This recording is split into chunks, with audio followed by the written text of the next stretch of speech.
Assalamualaikum warahmatullahi wabarakatuh. Bismillahirrahmanirrahim. Alhamdulillahirabbil alamin. Wassalatu wassalamu ala asyrafil anbiya'i wal mursalin wa ala alihi wa sahbihi ajma'in. Amma ba'du. Segenap para alim ulama yang saya muliakan, para asatidzah, para guru, para tokoh masyarakat, bapak-bapak jamaah Masjid Jami' Sa'adatul Muslimin yang saya hormati, alhamdulillah pada pagi hari ini kita kembali dapat bertemu dan bermuajahah di tempat yang baik dan di waktu yang baik.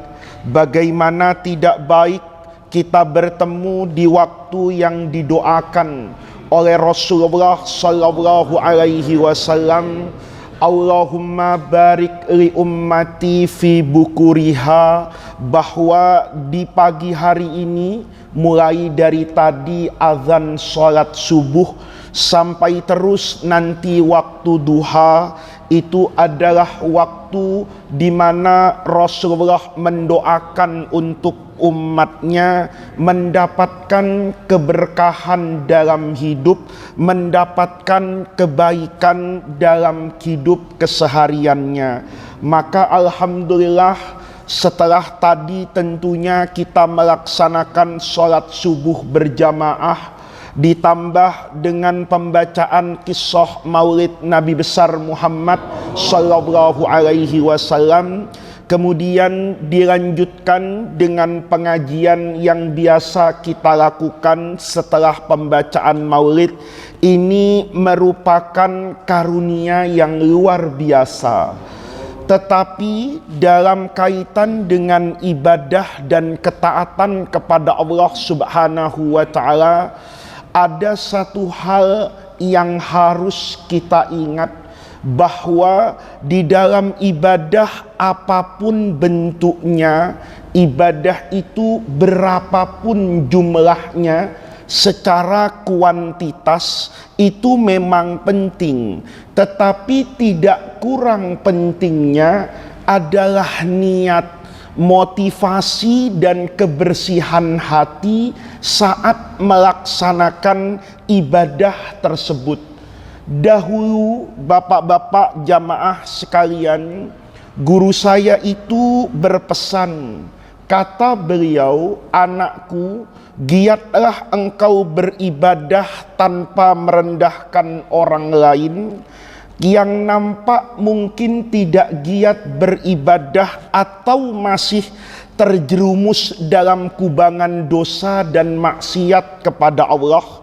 Dan pesan beliau, jangan sekali-kali engkau masuk ke urusan yang murni menjadi urusan Allah, apalagi berbicara tentang rahmat dan ampunan Allah Subhanahu wa ta'ala. Kita alhamdulillah ditakdirkan oleh Allah menjadi orang yang bangun pada waktu pagi. Ketika tadi azan, as-salatu khairum minan naum, berapa banyak dari kita yang alhamdulillah sebelum kata-kata as-salatu khairum minan naum itu terdengar, kita sudah meninggalkan naum dan sudah bertawajuh kepada Allah, berangkat ke tempat berwudu atau mandi, mempersiapkan kebersihan jasmani untuk kemudian mempersiapkan kebersihan rohani dengan sholat subuh. Itu merupakan karunia yang besar dari Allah Subhanahu wa ta'ala. Ketika misalnya bulan Ramadan, berapa banyak dari kita yang sebelum Ramadan itu sudah merindukan betul akan datangnya bulan suci apa ini? Ramadan. Tidak sedikit dari kita misalnya adalah orang-orang yang terpilih, kata Rasulullah, untuk mendapatkan perlindungan dari Allah yauma la dzilla illa dzillullah, pada hari di mana orang itu tidak mendapatkan payung, tidak mendapatkan perlindungan pada hari kiamat, kecuali 7 kelompok orang ini. Di antaranya orang yang selesai melaksanakan sholat, kemudian hatinya kangen untuk sholat yang selanjutnya. Selesai subuh itu ada rasa kangen untuk bisa bermunajat kembali dalam sholat fardu yang namanya sholat duhur. Selesai sholat duhur hatinya syauq, kangen kepada Allah untuk bermunajat pada waktu sholat apa ini? Asar. Kalau kita bisa seperti itu bapak-bapak sekalian, ini perlu kita syukuri. Tetapi di satu sisi kita perlu mawas diri untuk tidak isti'la, merasa tinggi hati, merasa bangga, merasa lebih baik dari orang lain.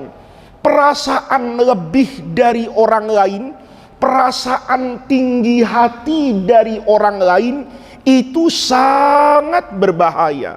Dahulu para kaum sufi itu seperti Al-Imam Ibrahim Ad-Dasuqi. Ini sengaja lafadznya saya catat supaya kita mendapat barokah dari ilmunya orang-orang dulu.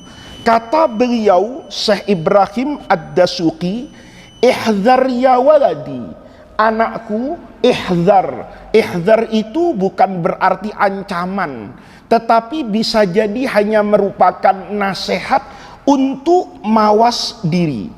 Ihdzar ya waladi, hati-hati anakku. Itu biasa dulu guru utamanya dalam guru sufi, tasawuf, mursyid itu memanggil muridnya itu dengan kata-kata apa itu? Anak. Sehingga guru ketika memberikan apapun kepada muridnya seolah-olah ingin mengatakan, kamu jangan curiga dengan saya, karena apa yang saya sampaikan itu lahir dari kecintaan saya seperti cintanya orang tua kepada siapa itu? Anak. Jadi kalau orang tua sama anak itu kan selalu dibangun dengan kasih sayang, sekalipun secara zahir mungkin kelihatannya nggak sayang. Ada anaknya batuk-batuk minta permen, sama orang tuanya kan tidak diberikan permen itu. Ada anaknya sudah mulai meler pilek, minta diberikan es krim misalnya, tentu sama orang tuanya kan tidak diberikan. Kenapa nggak diberikan? Karena rasa apa ini? Sayang. Maka banyak sekali dulu guru itu kalau manggil muridnya itu selalu dengan kata-kata apa itu? Waladi. Kata Syekh Ibrahim Ad-Dasuqi, ihdzar ya waladi, hati-hati wahai anakku, antadda'iya, kalau kamu mengaku-ngaku, merasa annalakamu amalatan khosotan ma'allah, kalau kamu merasa memiliki hubungan khusus dengan Allah. Ini bahaya banget nih. Ini ada orang yang takorup kepada Allah, kemudian merasa dekat dengan Allah. Karena merasa dekat dengan Allah, perasaannya itu Allah kayak jadi temannya.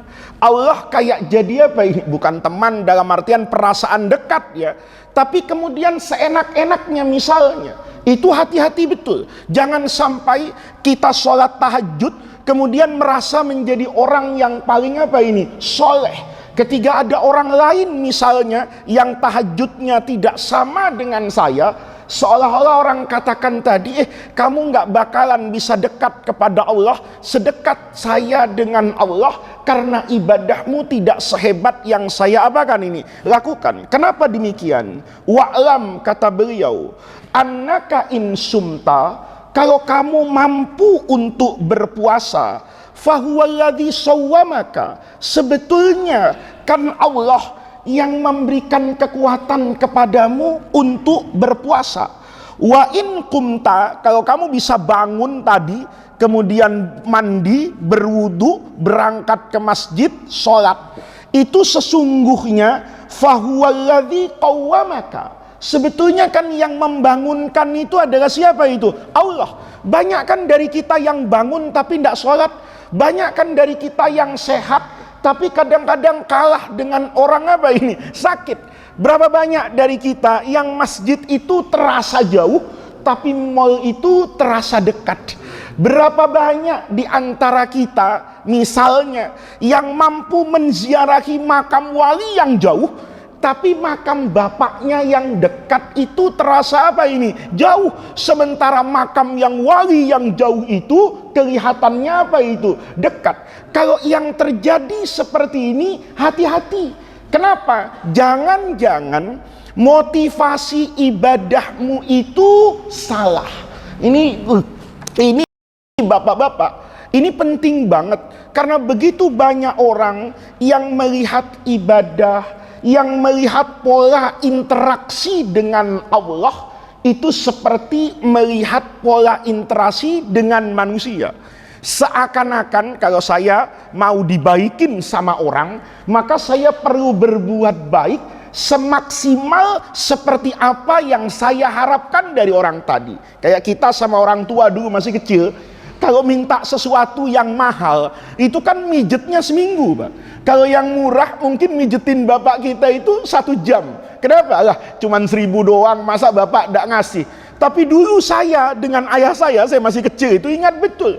Kalau saya mijetin ayah saya tiap hari, itu nanti setelah seminggu tuh bapak saya nanya, kamu tuh mau apa sebetulnya? Ketika saya sebutkan sepatu, maka bapak saya tuh tersenyum, ketawa. Pantas mijetin saya seminggu, yang mau diminta itu adalah apa itu? Sepatu. Kemudian kita jangan sampai berpedoman seperti itu dalam hubungan kita kepada siapa ini? Allah. Karena itu berbahaya sekali bapak-bapak. Kita ini dalam beribadah itu walaupun terlihat baik, itu kita belum pernah melakukan uji sahih, ya. Apakah ibadah kita itu khalisan liwajhillah, atau zohirnya saja yang karena Allah, tetapi jauh di dalam batinnya menikmati pujian orang akan kesolehan yang nampak dari dirinya. Dulu guru saya itu punya cerita tentang seorang sufi besar yang bernama Imam As-Sariyus Saqati, atau bahasa Indonesianya itu sering disebut dengan Sirri As-Saqati. Itu orang soleh yang luar biasa. Kata beliau, saya ini pernah sakit, tetapi ternyata saya itu terlambat mengetahui penyakit saya sampai 30 tahun. Ini berarti kalau kata orang itu penyakitnya, diagnosanya sudah apa ini? Sudah terlambat ini. Ya, ibarat penyakit ini sudah parah. Kata beliau, saya ini tidak tahu kalau saya ini sebenarnya sakit, dan saya baru tahu sakit itu setelah 30 tahun. Apa kata beliau? Saya ini dari 30 tahun. Ini kan soleh luar biasa. Kita kadang-kadang udah seminggu istiqomah ke masjid itu merasa jadi Imam Ghazali kan gitu. Ini sudah mulazamah sama masjid itu lebih dari 30 tahun. Jadi beliau itu, kata beliau, saya itu di masjid 30 tahun itu nggak pernah ketinggalan takbiratul ihram. Ya, kalau kita 3 hari sudah masbuk, Pak. Ya, ini 3 hari, ya hari pertama softnya paling apa ini depan.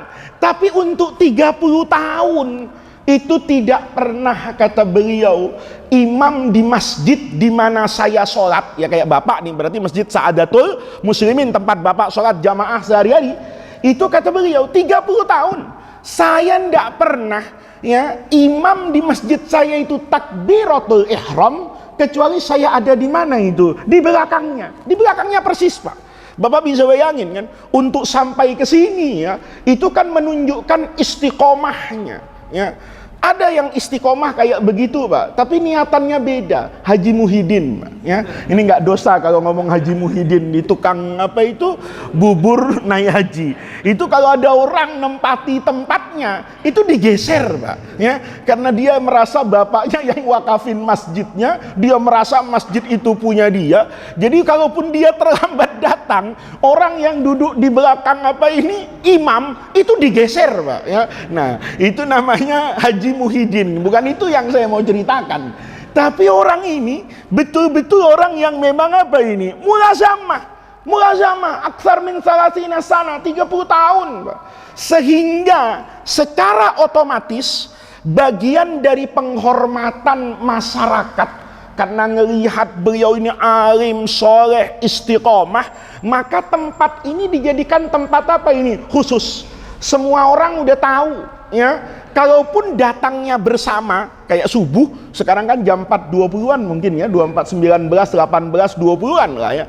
Mungkin ini orang datang jam 3 malam, Mbak. Ya, mungkin ya.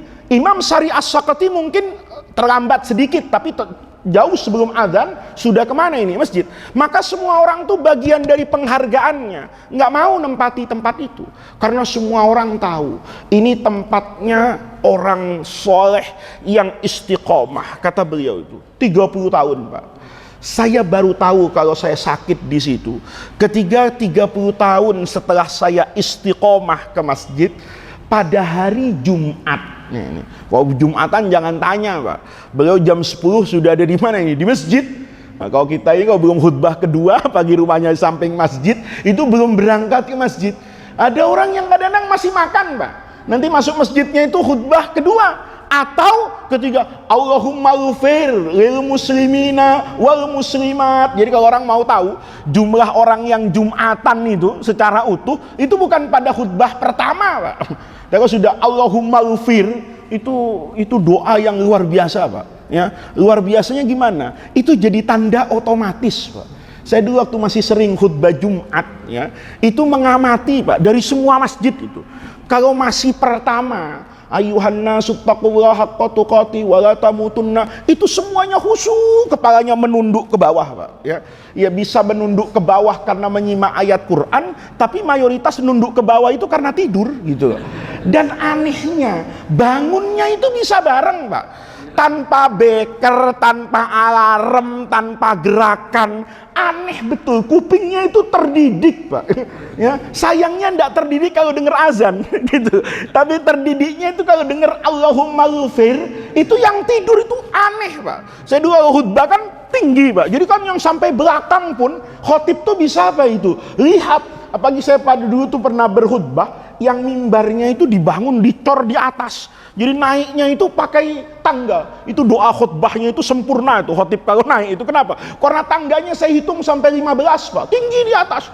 Begitu tinggi di atas karena masjidnya besar gitu. Saya bisa ngelihat semua yang ada, itu aneh betul.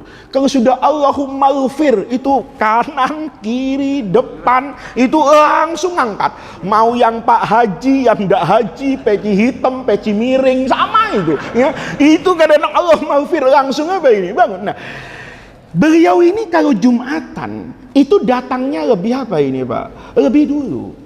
Jadi mereka orang tahu semua lah. Kalau sudah jam 10 ada sendal yang bunyi itu, ya kan dulu tidak ada suara motor, tidak ada suara mobil, itu pasti beliau gitu. Apa kata Imam As-Syari As-Saqati? Saya baru tahu kalau ada yang salah dalam hidup saya itu setelah 30 tahun. Di mana beliau tahunya? Hari Jumat itu ada tetangga saya yang meninggal, ya. Pagi-pagi meninggal jam 6, kemudian mau al-Isra bil janazah. Ya mau cepat-cepat diapakan ini? Dikubur. Karena orang juga sudah mensolatkan sama dengan Jumatan ramai. Maka saya itu karena diminta oleh keluarganya untuk menemani sampai selesai apa ini? Ke kuburan. Maka saya ikut.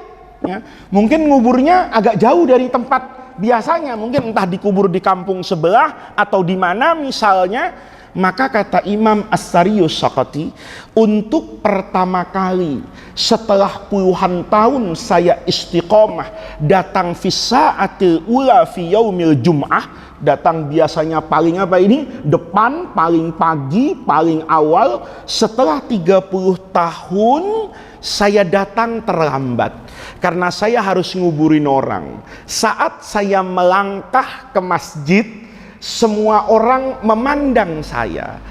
Kata Imam As-Syari As-Saqati, tiba-tiba hati saya berbisik, wahai Sari, hari ini orang memandang dengan pandangan yang berbeda.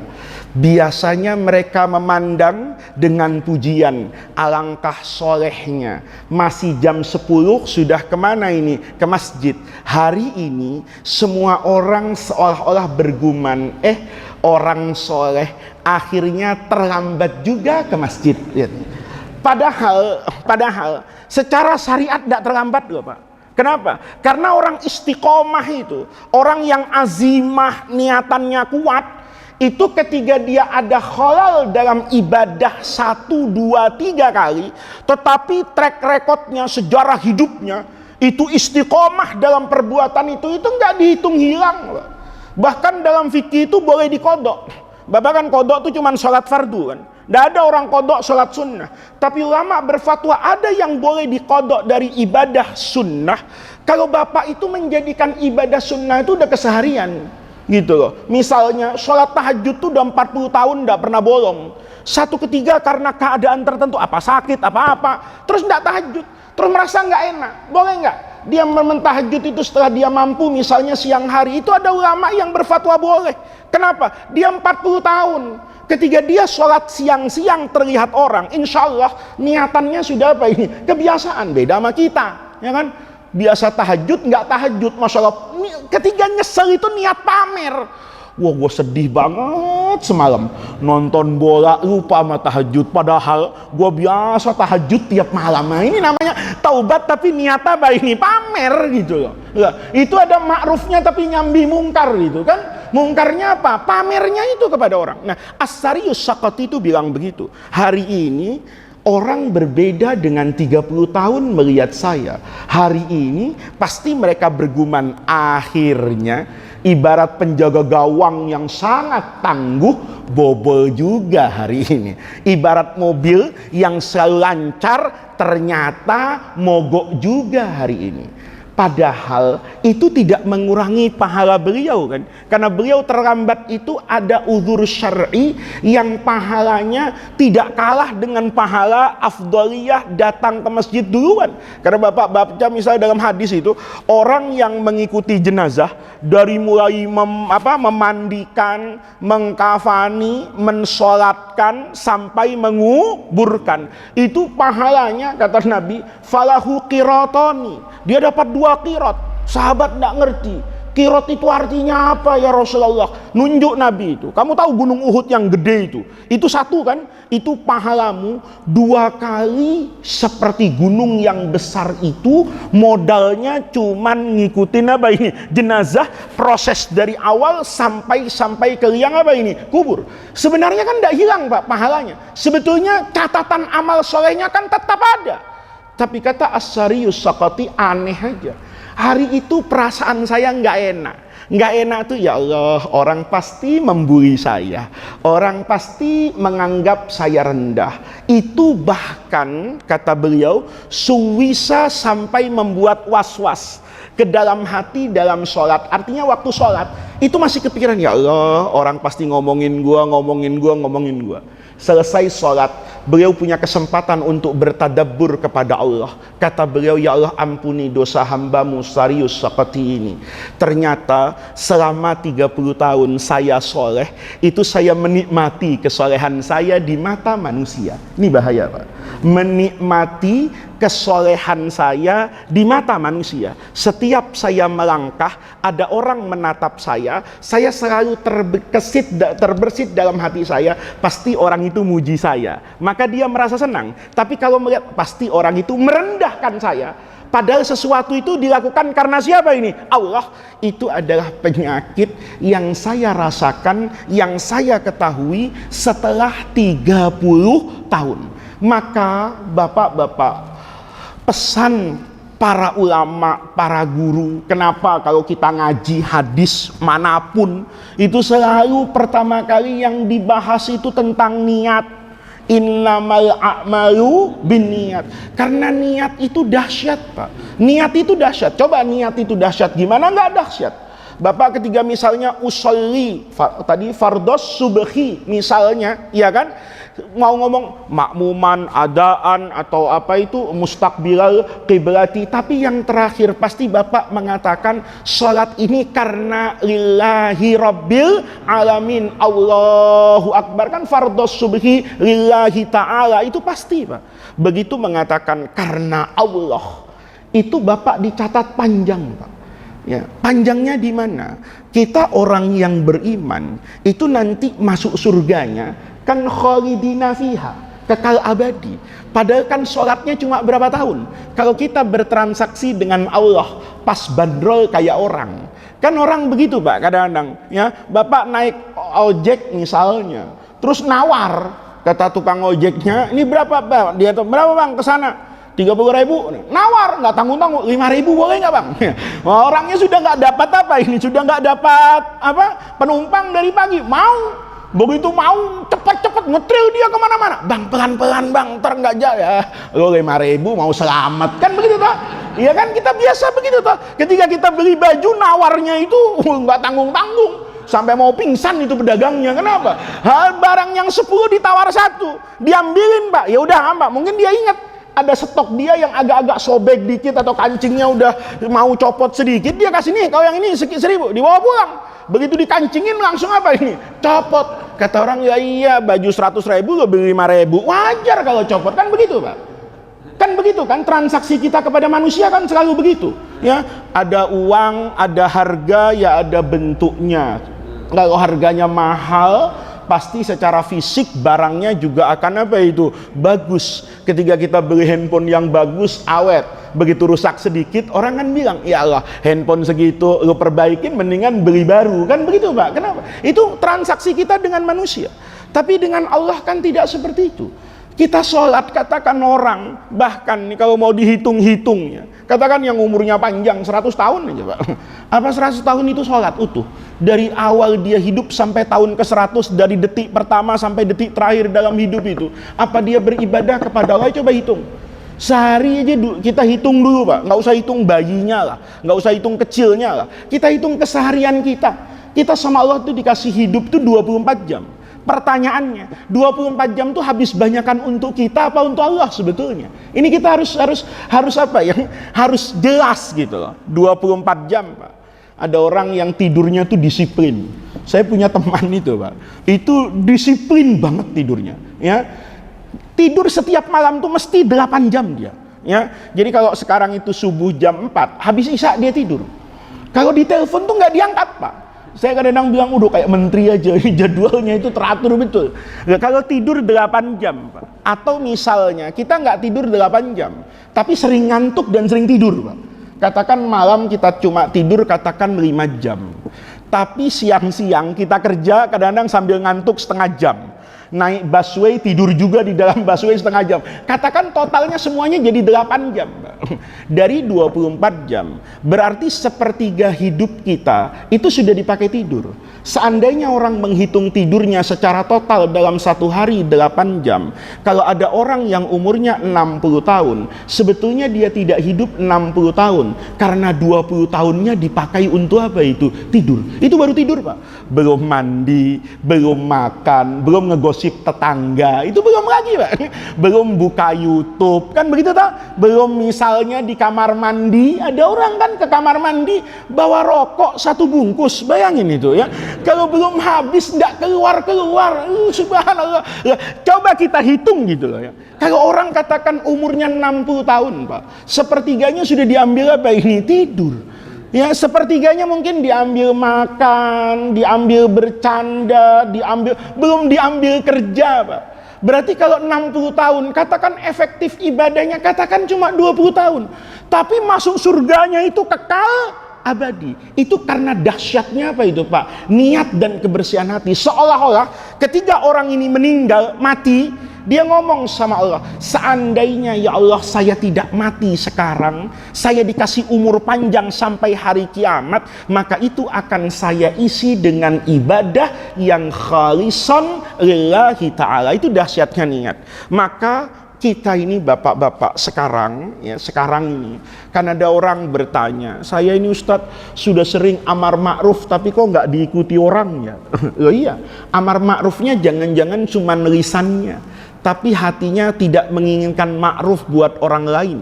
Jangan-jangan amar ma'ruf yang disampaikan itu hanya ingin merendahkan orang yang sedang tidak ma'ruf, hanya ingin menghina orang-orang yang masih ada dalam kubangan dosa. Maka bapak-bapak, dahulu ini hadisnya juga saya tulis status hadisnya itu adalah hadis yang hasan di dalam Sunan Abi Dawud, ya, Sunan Abi Dawud, ya, karangan Imam Abi Dawud As-Sajistani. Tentunya orang itu kalau ibadah, Pak, jangan pernah merendahkan orang yang belum bisa beribadah dengan baik kepada Allah, tetapi nanti kewajibannya adalah mengajak yang belum baik menjadi baik, yang membina yang belum baik menjadi baik. Tapi jangan pernah merendahkan orang. Ini hadisnya saya baca lengkap dengan sanadnya supaya kita terbiasa membaca hadis itu musnad dari guru-guru kita,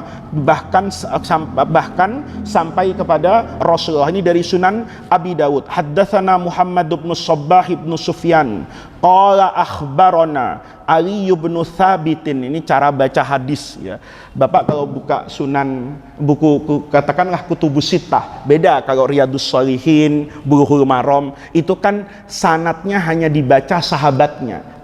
Misalnya an Abi Hurairah radhiyallahu anhu annan nabiyya sallallahu alaihi wasallam qala, begitu hadisnya. Kalau kita baca kutub as-sittah misalnya kayak Sahih Imam Bukhari, Sahih Imam Muslim, Sahih Imam Abu Daud misalnya, beliau-beliau itu menjelaskan sanatnya. Jadi beliau itu mengatakan, saya dapat hadis ini dari siapa? Oh, dari si A, A dari B, B dari C. Maka Bapak ini mumpung ingat, ya, Bapak itu kalau ngaji sama guru itu dapat berkah yang tidak Bapak dapatkan kalau ngaji lewat Google, Pak, ya. Bapak ngaji pakai buku kan bisa, Pak. Wong buku sekarang semuanya dijual. Tapi kata guru saya, ada yang kurang barokahnya. Apa itu? Seolah-olah memandang wajah Rasulullah. Saya bertanya, kok bisa ya? Ya, ada berkah kalau sering ngaji. Bapak ngaji dulu, orang Jakarta misalnya ngaji sama Kiai Syafi'i Azami misalnya, sama guru-guru sepuh dulu, ya. Kalau guru-guru sekarang kan apalagi ustadz model saya ini nggak usah dibayangkan kayak gitu, tapi ustadz-ustadz yang dulu itu yang istiqomah luar biasa, Pak. Kalau memandang dulu, kata guru saya, kamu kalau ngaji itu harus ngaji sama guru. Kenapa? Kalau ngaji sama guru, kamu akan mendapat keberkahan melihat orang yang pernah bertemu dengan Rasulullah. Saya nanya, apa semua guru bertemu dengan Nabi? Kan enggak. Tapi kata beliau, kalau kamu ngaji dengan guru yang memiliki sanad keilmuan, nih sanad keilmuan, kayak saya ngaji misalnya sama guru saya, gurunya sama gurunya, kan begitu, Pak, terus kan sampai ke ulama Imam Syafi'i dari gurunya sampai ke tabi'in sampai ke sahabat sampai ke Rasulullah. Maka kalau saya memandang wajah guru saya memandang wajah guru saya, seolah-olah saya memandang wajah orang yang pernah memandang wajah gurunya, gurunya memandang wajah gurunya orang lain ini, orang itu memandang orang lain yang pernah melihat wajahnya Imam Syafi'i.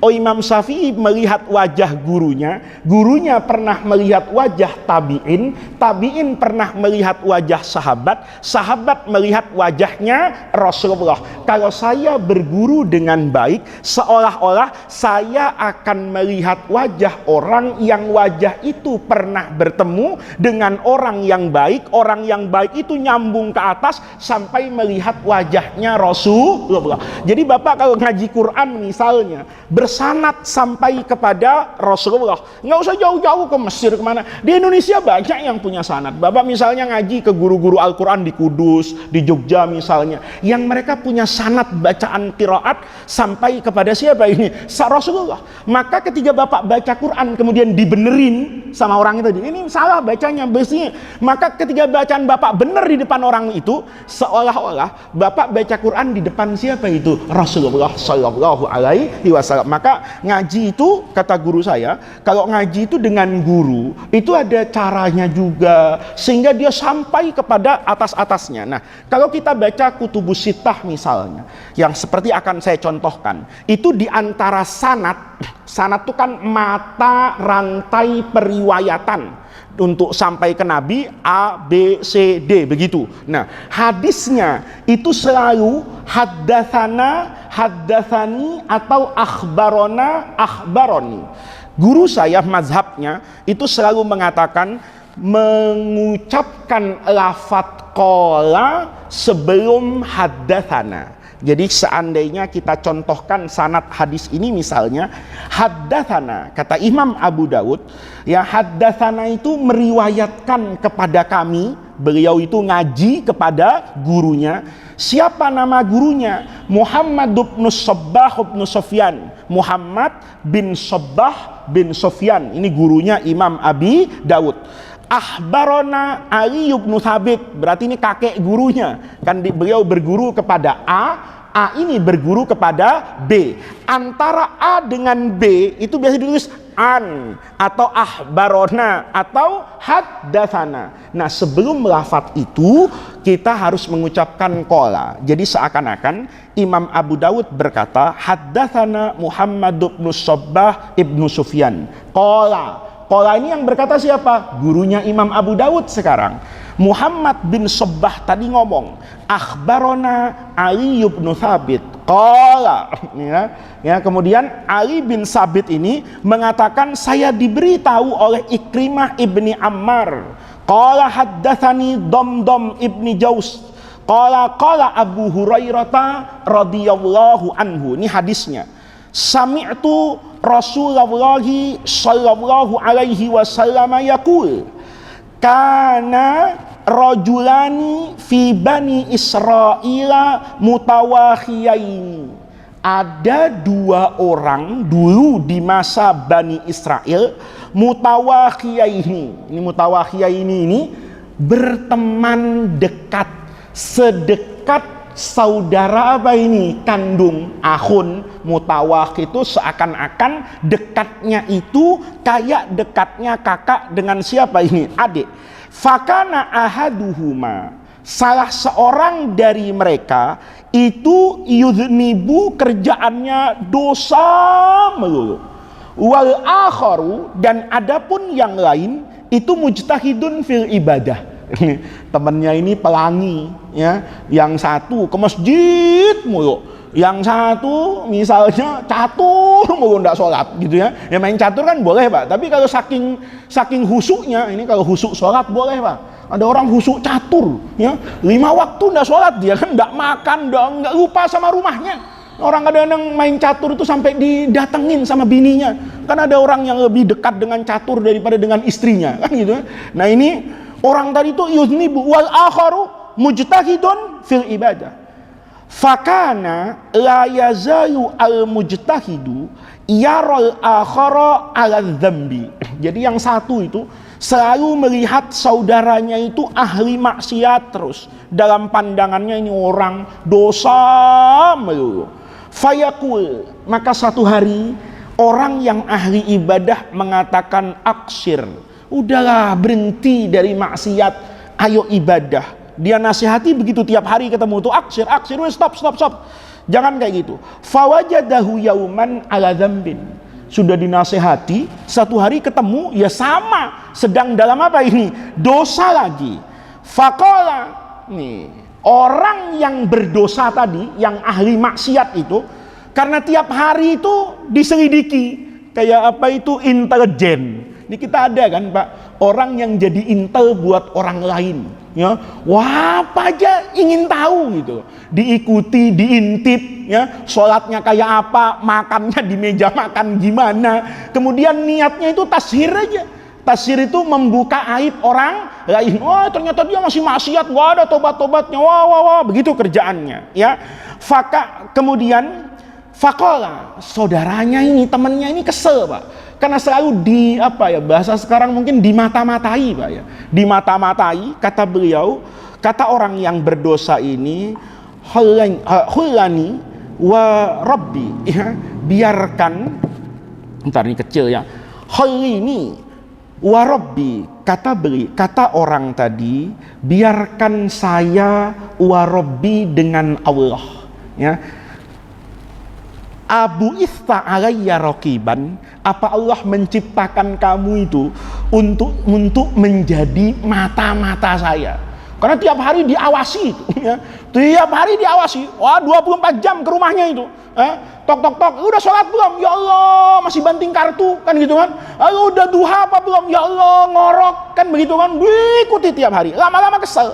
Abu Ista alayya raqiban. Kata orang tadi, sudahlah, biarkan saya ini dengan Allah. Ini hati-hati Pak. Karena belum tentu orang yang ngomong seperti ini itu tidak tahu kalau dia sedang berdosa. Dulu guru saya, Syekh Muhammad Al-Ghazali, dai yang terkenal di Mesir itu cerita. Beliau itu punya orang dekat, katakan tetangga lah, tetangga dekatnya. Itu tiap hari kerjaannya itu mabuk gitu.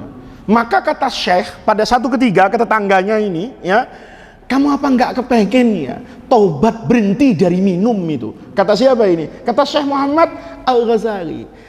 Kata orang tadi, Syekh, maafkan saya kalau mabuk saya ini mengganggu suasana Syekh. Karena mungkin kalau saya mabuk teriak-teriak rumah Syekh terganggu. Tolong doakan saya. Mudah-mudahan Allah memberi hidayah. Melihat orang tadi menjawab seperti itu, kata Syekh Muhammad Ghazali, jangan-jangan orang yang bermaksiat dengan minum arak ini lebih baik dari saya. Lihat nih, kok bisa begitu? Kita dulu juga nggak, masa guru yang ngajar itu bisa berpersepsi bahwa orang yang mabuk itu lebih baik. Kata dia, orang ini mabuk, tapi dia sadar dengan mabuk yang tidak baik, buktinya minta doa. Sementara saya, memang saya tidak pernah mabuk karena minum khamr, tapi jangan-jangan saya mabuk dengan dunia. Orang mabuk tuh kan nggak inget siang, nggak inget malam. Orang kadang-kadang kalau mabuk Pak di jalan, siang-siang terang nanya matahari mana ya? Padahal matahari gede, kenapa? Mabuk. Orang kalau sudah mabuk itu nggak ingat waktu, nggak ingat istri, nggak ingat anak, nggak ingat tanggung jawab. Kita juga pernah mabuk kan Pak? Cuman bukan mabuk pakai khamr, mungkin mabuk dunia. Mungkin saya jadi ustadz mabuk panggung, nauzubillah nih.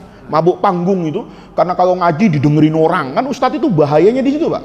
Ngomong mulu jarang dengerin. Ya, sekali-kali orang lain ngomong kupingnya tipis itu Pak, itu saya, bukan orang lain, itu saya. Kadang-kadang kalau sudah sering, kalau beda Pak, kalau kemarin corona itu saya itu lebih soleh Pak. Kenapa lebih soleh? Jarang pidato, jarang ngomong, jarang ngaji.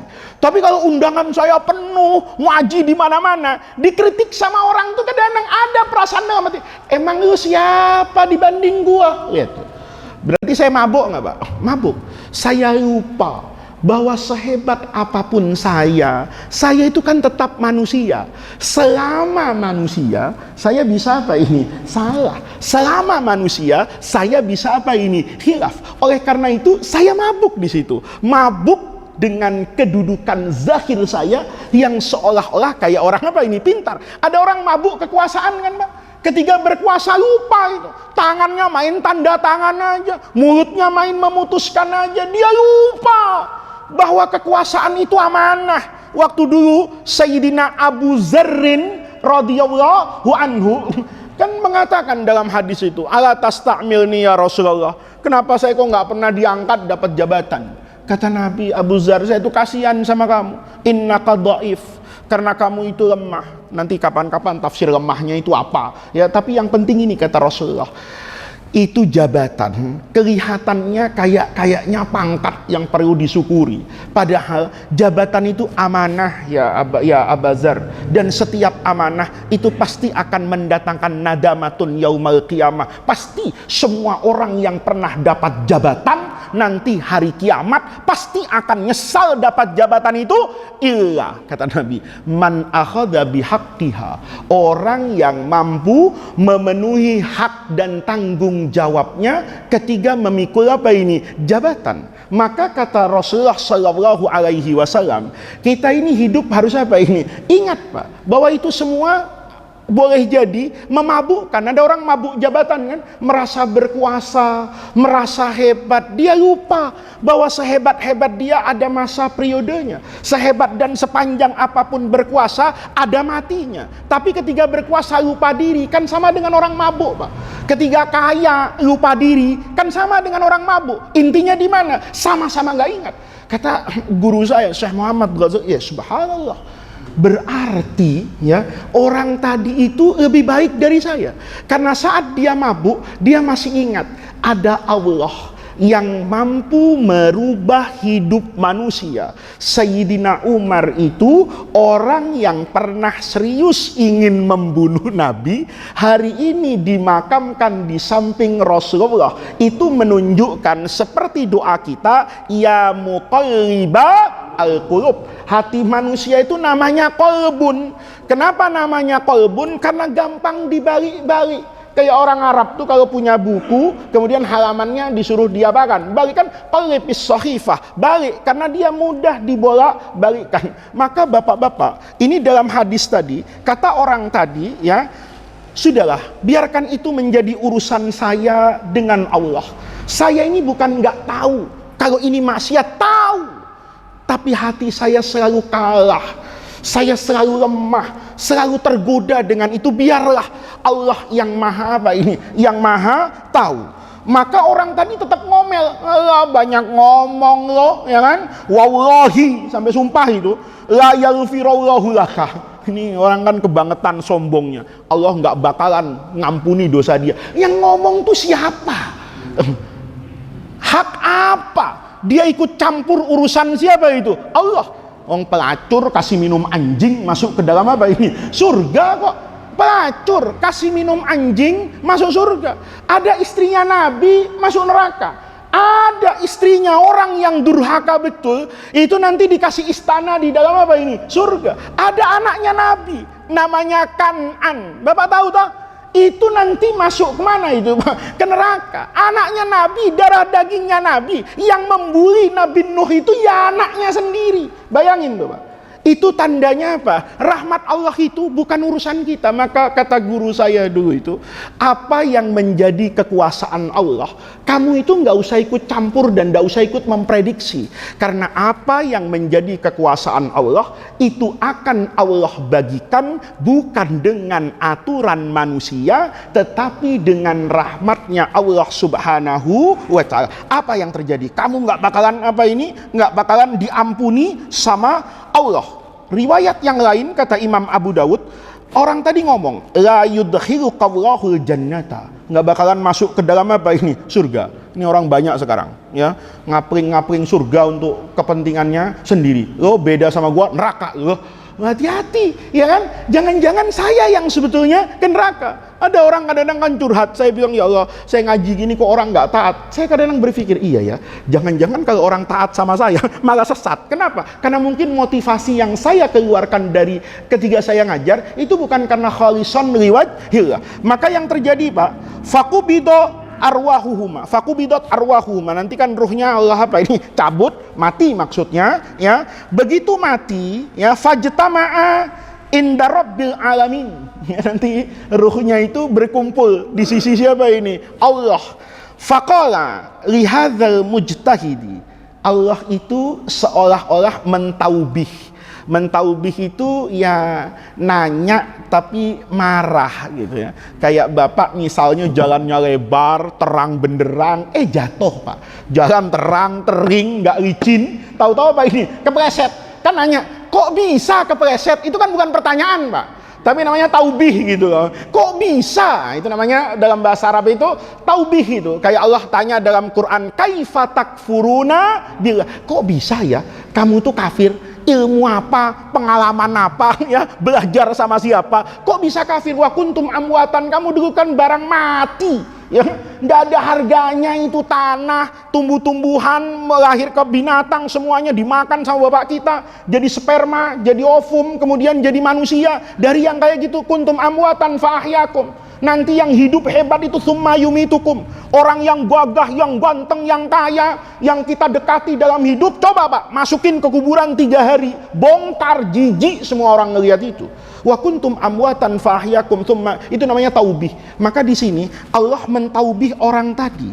Kata Allah, ya, akun tabi aliman.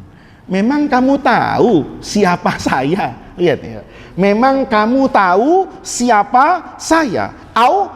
Au kunta ala ma fi yadi qadiran. Memangnya kamu saya mintakan pertimbangan atas hak prerogatif saya, apa yang menjadi hak saya. Memang ketika saya mau berikan sama hamba saya perlu nanya dulu sama kamu, kan enggak. Lalu apa urusanmu ikut campur dengan urusan saya? Wa qala lil muznib, yang berdosa ini, idhab, ya, pergi kamu dari hadapan saya, kata Allah. Kemana? Ya, idhab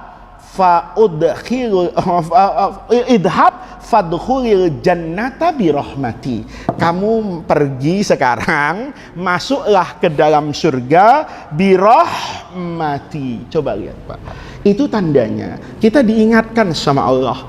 Kita menjadi orang baik tuh harus, kita menjadi orang yang soleh itu harus, kita rajin beribadah itu harus.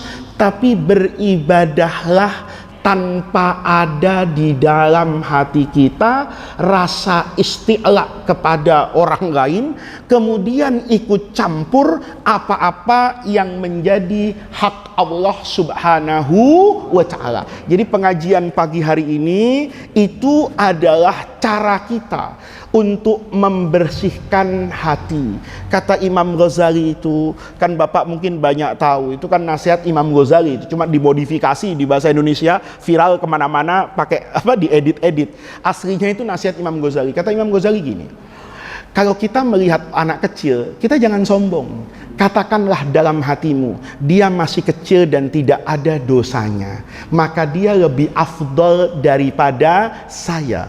Kalau melihat orang yang lebih tua, maka katakan dalam hatimu, dia lebih baik dari saya, karena saya masih pempesan, dia sudah sholat tahajud nih, ya. Karena orang yang sepuh-sepuh itu ibadahnya pasti lebih dahulu dan lebih banyak dari saya. Kalau cara kita seperti itu dalam hidup, maka kita selalu melihat kekurangan dalam diri kita. Orang yang rajin melakukan muhasabah, orang yang merasa selalu butuh kepada rahmat Allah, itu adalah orang yang Allah berikan taufik untuk menjadi baik. Tetapi orang yang merasa hatam nih, ya, Bapak, yang terakhir pagi hari ini, inti dari semua itu, hidup kita itu ada puncak karir. Puncak karir itu kalau jamaah masjid jadi ketua masjid itu puncak karir, ya. Ya, makmum itu puncak karirnya jadi imam. Jadi kalau selama ini makmuman, terus makmuman lillahi ta'ala, subuh, duhur makmuman lillahi ta'ala. Kapan prestasinya naik? Jadi imam. Kak, bininya kaget, abang kok pagian? Wah, gua sekarang imam, alhamdulillah bang ya, naik pangkat abang imam, kan begitu toh? Yang biasanya murid naik pangkatnya apa itu? Guru. Politik juga gitu Pak. Puncak karir seorang politisi itu ya jadi ketua partai yang jadi presiden. Tapi nggak ada puncak karir orang soleh, itu nggak ada. Kalau Bapak merasa sampai pada puncak karir kesolehannya, hati-hati Pak. Itu adalah tipuan dari setan. Merasa soleh udah, maksiat dikit-dikit. Kenapa? Saldo banyak. Oh, itu bahaya banget Pak. Itu bahaya banget itu. Ya, itu bahaya banget. Oh, udah banyak. Masa Allah ngelihat yang kayak gitu, udah sekali-kali nongkrong sama janda. Wah, itu bahaya itu. Itu bahaya itu, ya. Nah, Bapak-bapak, ini yang saya sampaikan pada pengajian pagi hari. Ini minggu ini, bulan ini kita ingin bersihkan ini. Nanti yang kedua mungkin etika dalam berdoa. Ya, apa doa minta itu juga perlu etika, perlu perasaan. Jangan sampai ada perasaan yang buruk kepada Allah. Ya Allah, kalau gua nggak minta nggak dikasih.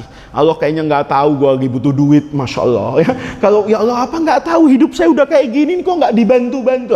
Perasaan yang kayak gitu, itu yang kemudian akan mengotori ya aspek yang paling penting dalam diri manusia, yaitu hati dan ruhnya, yang dia menjadi sempurna dengan kesempurnaan itu, dan dia menjadi tidak sempurna dengan ketidaksempurnaan apa yang ada di dalam hati. Mudah-mudahan Allah jadikan jam'ana hadza jam'an marhuma wa tafarruqana mim ba'dihi tafarruqan ma'suma. Mudah-mudahan pengajian ini bisa terus berlangsung. Allah angkat pandemi corona, Allah kembalikan kehidupan kita jauh lebih baik, lebih istiqomah daripada sebelumnya. Mudah-mudahan pelajaran yang berharga selama kita menjalani masa-masa pandemi ini menjadi pelajaran yang semakin mendekatkan kita kepada Allah Subhanahu wa taala.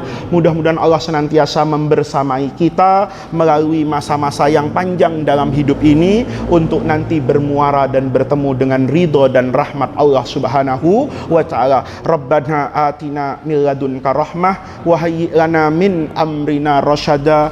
Allahumma la tahrimna khaira ma indaka li syarri ma indana. Kurang lebihnya saya mohon maaf. Assalamualaikum warahmatullahi wabarakatuh.